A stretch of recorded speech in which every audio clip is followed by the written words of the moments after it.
परळीतील व्यापारी महादेव मुंडे यांच्या हत्या प्रकरणाला जवळपास 2 वर्ष उलटून गेलेले आहेत आणि या हत्या प्रकरणाच्या तपासाला आता कुठेतरी गती मिळताना पाहायला मिळते।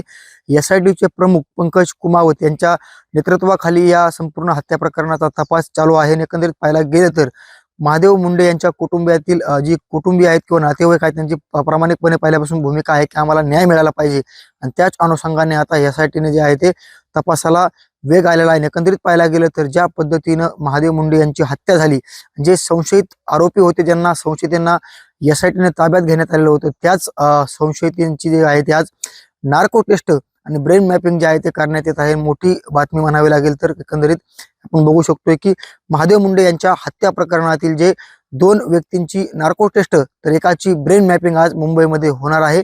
आणि एकंदरीत पाहायला गेलं तर महादेव मुंडे यांच्या हत्या प्रकरणातील जवळपास 2 वर्ष पूर्ण होतात।